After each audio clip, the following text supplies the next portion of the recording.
이어서 인도 현지 연결해 보도록 하겠습니다. 미래에셋 자산운용 인도법인 홍준영 대표 연결되어 있습니다. 러시아산 원유에 이어서 석탄까지 구매를 했던 인도 정부가 지금 며칠 전 러시아산 헬기 구매를 취소한다는 소식이 있던데요. 아무래도 미국의 압박이 통했다라고 해석해 볼 수 있을까요? 말씀하신 대로 인도 정부는 최근 방위 산업 현지화 관점에서 48대 러시아산 헬기 구입을 철회하였고요. 군용에게 현지화 프로그램을 지원할 것이다라고 밝혔습니다. 이는 러시아 우크라이나 전쟁과 연관짓기보다는 인도가 메이크 인 인디아 구상의 일환으로 인도 내에서 무기를 제조하겠다는 의지의 일환이라고 해석되고 있습니다. 지난 한 달여간 인도에 외교 인사를 파견한 주요 국가를 보면 미국, 중국, 러시아, 일본, 영국 등이 있습니다.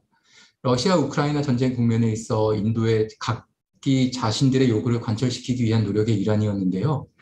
미국과 영국은 대러시아 제재에 동참, 중국은 인도가 포함된 쿼드의 약화와 중인 관계 개선, 러시아는 원유 수출에 있어 루피아 결제까지 협의하는 굉장히 적극적인 모습이었습니다.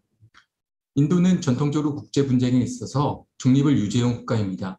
러시아 우크라이나 이슈에서도 정치적으로 중립적 태도를 보였고요. 일련의 유엔 투표에서 기권표를 던졌습니다.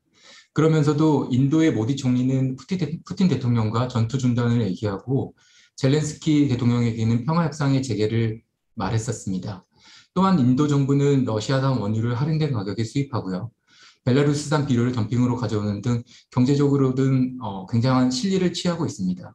미국 등 서방 강대국의 견제에도 불구하고 말이죠. 최근 반세기 동안 인도와 러시아는 우호적 관계를 유지하고 있었는데요. 인도 파키스탄 전쟁 당시 미국이 파키스탄을 지지하며 벵골만에 파견한 군함대가 포송조차 울리지 않았던 이유는 러시아가 인도를 위해 파견했던 군함대 때문이었다는 것은 미리 알려진 사실입니다. 그 후에도 무기 수입 등 안보 측면에서 긴밀하게 양국은 협력을 계속해오고 있습니다. 그럼에도 미국이 최근 인도에 대한 대러시아 제재에 동참하라는 압박 수위를 높여가는 만큼 러시아산 원유 등 원자재 수입을 늘리는 모습들은 앞으로 점차 줄어들 것으로 예상됩니다.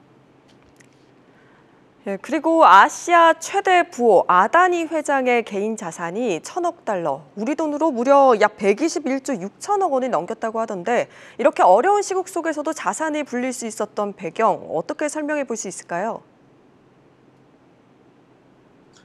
최근 1, 2년 동안의 주가 상승으로 인한 개인 자산 증가 때문이라고 할 수 있는데요. 아다니 그룹은 6개의 계열사가 인도 증시에 상장되어 있습니다. 현재 기준의 전체 그룹 시총은 약 250조 원에 육박하고 있습니다.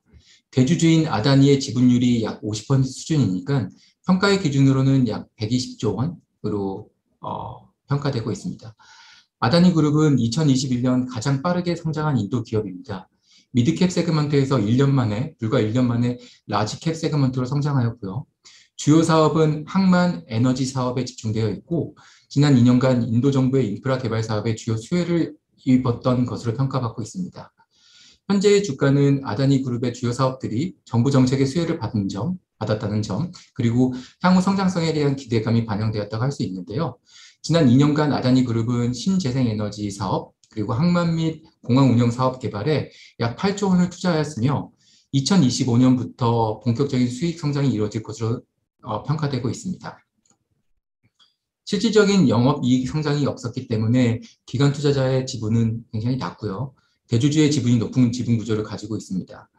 아다니 그린 에너지의 경우 지난 1년 동안 주가가 약 124% 상승하면서 시가총액 기준으로는 인도 내에서 7번째 큰 기업으로 성장하였습니다. 아다니 그룹의 자회사 대부분이 센섹스나 니프티 50 등 주요 인덱스에 포함되어 있지 않아서 국내 투자들이 인도에 투자했을 때는 크게 영향이 없다고 할 수 있을 것 같습니다.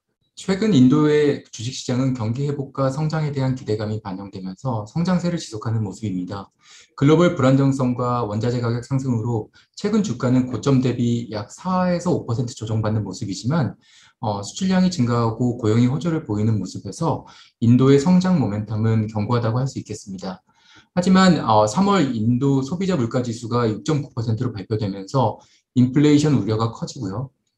이에 인도 중앙은행의 스탠스가 매파적으로 바뀐 부분은 인도 투자자들이 유의하여 봐야 할 부분일 것입니다. 이상 미래에셋 자산운용 인도법인의 홍준영이었습니다. 감사합니다.